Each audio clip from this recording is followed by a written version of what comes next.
Today on the web, web users comment on messages from the French president to the FARC and to hostages. The EU-Africa Summit kicks off this Saturday. The web reacts. And the day's featured stories.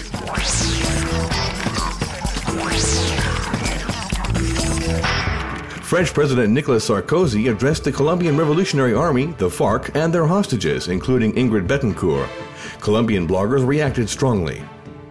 Many praised Sarkozy's attitude while criticizing their own government, as did this web user in a forum. He feels that France posing as a spokesman for the FARC hurts the credibility of Colombian diplomacy, rendering it impotent.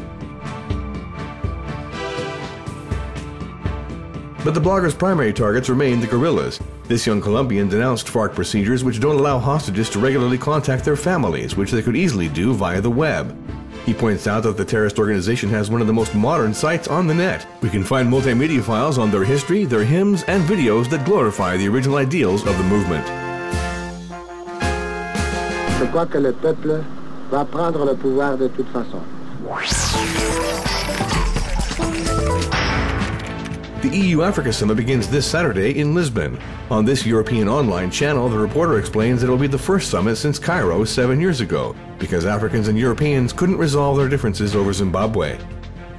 Knowing the presence of Zimbabwe President Robert Mugabe will be the cause of many protests, the meeting places will be scattered around several sites, such as this one. The International Human Rights Association published this open letter to European and African writers online. They denounced the cowardice of governments that simply get rid of citizens who disagree with them.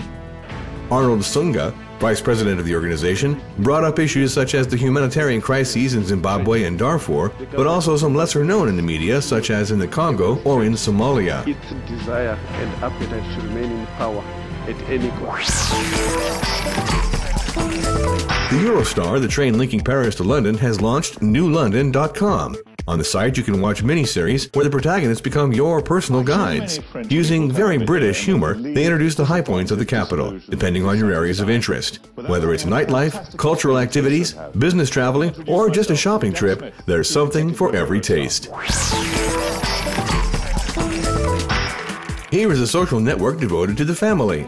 Kindo.com offers to make a genealogical chart for you to help you keep in contact with your kin. The simple interface can be used by the very young to the very old. The exchanges are kept enclosed within the family circle. A useful site with a bright future.